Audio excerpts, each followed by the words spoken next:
Hello dear student, आप सभी का एक बार फिर बहुत बहुत स्वागत है हमारे इस यूट्यूब चैनल पे। तो आज के इस वीडियो हम लोग साइंस के जो आपका चैप्टर नंबर फर्स्ट है उसका हम लोग 5 मोस्ट इम्पोर्टेंट परिभाषा देखने वाले हैं जो आपके एग्ज़ाम में इस बार 2025 में आने के 100% संभावना रहेंगे, क्योंकि जो भी क्वेश्चन में लिखा है ये रिपीटेड क्वेश्चन है, बार बार PYQ के रूप में आ रहे हैं। पीछे सब प्रश्न पूछे गए हैं और इस बार भी आने की संभावना है। चैप्टर 1 से है।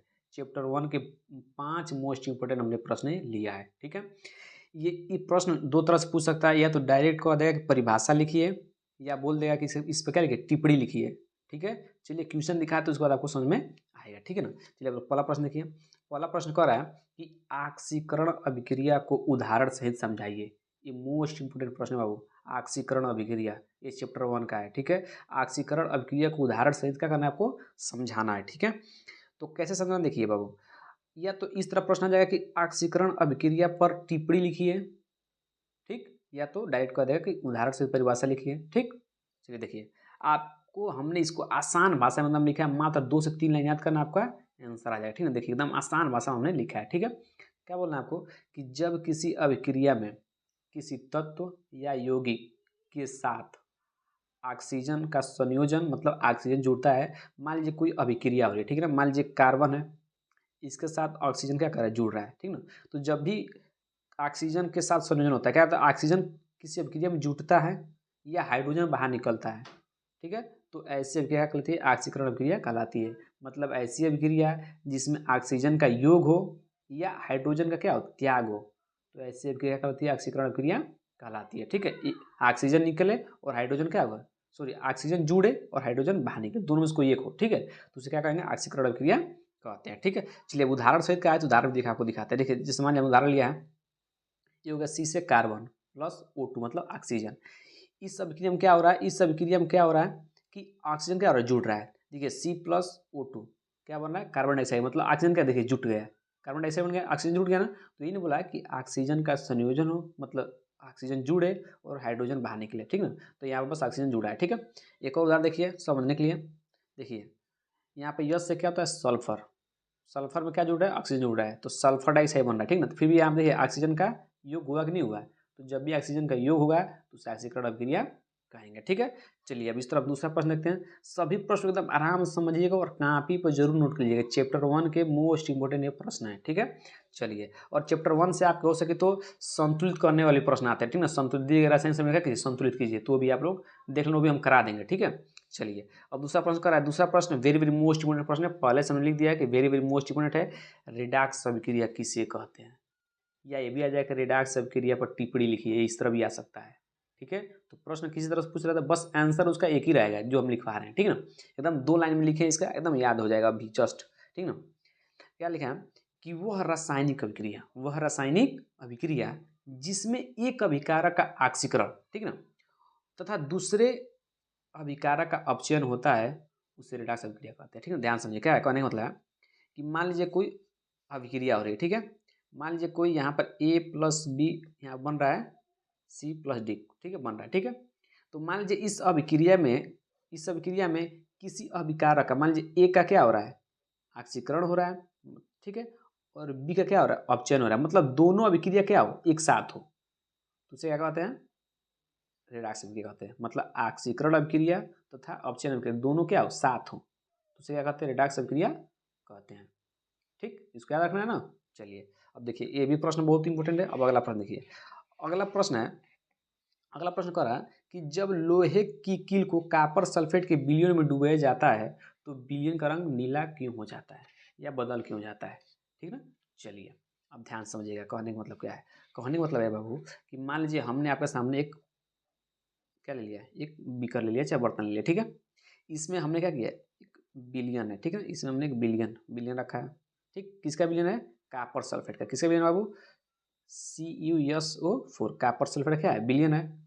इसमें जब हम किसी लोहे के कील को डालते हैं, किसी कील बाबू, लोहे के कील को डालते हैं, तो इस बिलियन का रंग बदल क्यों जाता है। ठीक, जैसे कॉपर सल्फेट का बिलियन हो गया, इसमें हमने क्या किया, एक रड को डाल दिया, लोहे का रड है, इसको हमने क्या किया, इसमें डाल दिया। जैसे हमने डाला इस कॉपर सल्फेट के बिलियन में, तो इसका रंग क्या हुआ, बदल गया। क्यों होता है, वो क्या करना है, बताना है। ठीक है, चलिए देखिए कैसे इसका आंसर क्या लिखना है। देखिए लिखना है कि लोहा जो होता है वो कापर की अपेक्षा अधिक क्रियाशील तत्व है। जो बाबू ये लोहा है, ये कापर मतलब इस कापर सल्फेट का जो विलयन इसमें जो कापर है इससे अधिक क्रियाशील है, मतलब इससे बहुत फास्ट रिएक्शन कर लेता है, जल्दी रिएक्शन कर लेता है। ठीक है, तत्व है, इसीलिए यह कापर सल्फेट विलयन में से कापर को विस्थापित कर देता है। देखिए क्या होता है बाबू, जैसे इसमें इस विलयन में क्या घुला है, कापर सल्फेट का विलयन है, इसमें कापर भी और सल्फेट भी है। तो जैसे ही जब लोहा इसमें आता है तो क्या कर लेता है, इस फट से जल्दी से इस विलयन से क्या करता है, अभिक्रिया कर लेता है और कापर को कहता है बाबू जा तू घर है, भगा देता है, हटा देता है, विस्थापित कर देता है, निकाल देता है। ठीक है, तो इसलिए क्या होता है कि कापर तो बाहर निकल गया, अब इसमें कौन घुल गया, आयरन घुल गया, तो इसका रंग क्या हो जाएगा, बदल जाता है। ठीक है, यही आपको बस लिख देना। ठीक है बाबू, समझ में आ रहा है ना। चलिए बहुत बढ़िया, अब आगे बढ़ते हैं। अगला प्रश्न कर रहा है कि श्वसन को ऊष्माक्षेपीय अभिक्रिया क्यों कहते हैं। जो श्वसन है बाबू, जो आपका श्वसन है इसको हम लोग ऊष्माक्षेपीय अभिक्रिया क्यों कहते हैं। ठीक, इंपॉर्टेंट प्रश्न, ध्यान दीजिएगा। आंसर क्या लिखना है कि श्वसन को ऊष्माक्षेपीय अभिक्रिया कहते हैं क्योंकि इसके अंतर्गत क्या होता है बाबू, भोजन छोटे छोटे टुकड़ों में क्या करता है, टूट जाता है। क्या होता है बाबू, छोटे छोटे टुकड़ों में क्या होता है, टूटता है, जिसके फलस्वरूप ऊर्जा उत्पन्न होती है। देखिए बाबू, जो श्वसन को ऊष्माक्षेपी इसलिए कहते हैं क्योंकि इसके अंतर्गत जो श्वसन ऊष्माक्षेपी जो अभिक्रिया बाबू, इसके अंतर्गत क्या होता है, इसके अंतर्गत होता है कि जो भोजन होता है एक छोटे छोटे टुकड़े में क्या होता है बाबू, टूटता है, जिसके फलस्वरूप ऊर्जा उत्पन्न होती है। क्या होती है, वो क्या ऊर्जा उत्पन्न होती है बाबू, क्या उत्पन्न होती है, ऊर्जा उत्पन्न होती है। ठीक ना, ऊर्जा उत्पन्न होती है जो हमारे शरीर को क्या करने, कार्य करने की शक्ति प्रदान करती है। ठीक ना, जब भी ऊर्जा होगा तभी तो आपको कार्य करने में मन लगेगा, वही है। इसलिए श्वसन को ऊष्माक्षेपीय अभिक्रिया कहते हैं, क्योंकि ऊष्माक्षेपीय अभिक्रिया क्या करती है कि भोजन के टुकड़े को एकदम छोटे छोटे टुकड़े में तोड़ देती है। ठीक ठीक है ना, ये आपको आंसर लिख देना है। ये चौथा प्रश्न था। ठीक है, चलिए अब अगला प्रश्न देखिए आप लोग। अगला प्रश्न कर रहा है, लास्ट प्रश्न है कि वायु में जलाने से पहले मैग्नीशियम रिबन को साफ क्यों किया जाता है। ये एनसीईआरटी का प्रश्न है। यदि आप में तो एनसीईआरटी लगा है ना, तो एनसीईआरटी के एक भी प्रश्न छोड़ा नहीं, ये भी एनसीईआरटी का क्वेश्चन था। ठीक है, ऊपर वाला जो कराए सब एनसीईआरटी का ही प्रश्न है। तो एनसीईआरटी से ही आपके बोर्ड एग्जाम में प्रश्न आएंगे, इससे बाहर कहीं से नहीं आएंगे। तो टोटल एनसीईआरटी के एक भी प्रश्न आपको छोड़ना नहीं है।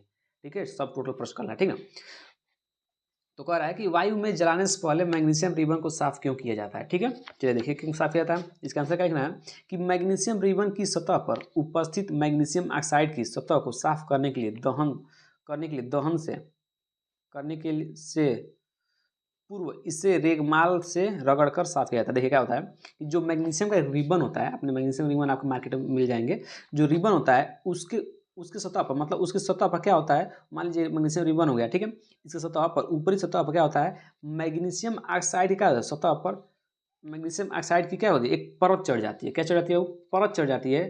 ठीक ना, जिससे में जलाने में क्या होती है, कठिनाई होती है। ठीक है, इसीलिए हम क्या करते हैं कि उसको जलाने से पहले हम क्या करते हैं, एक रेगमाल पेपर आता है। ठीक है ना, इससे क्या करते हैं, रगड़ कर साफ कर लेते हैं।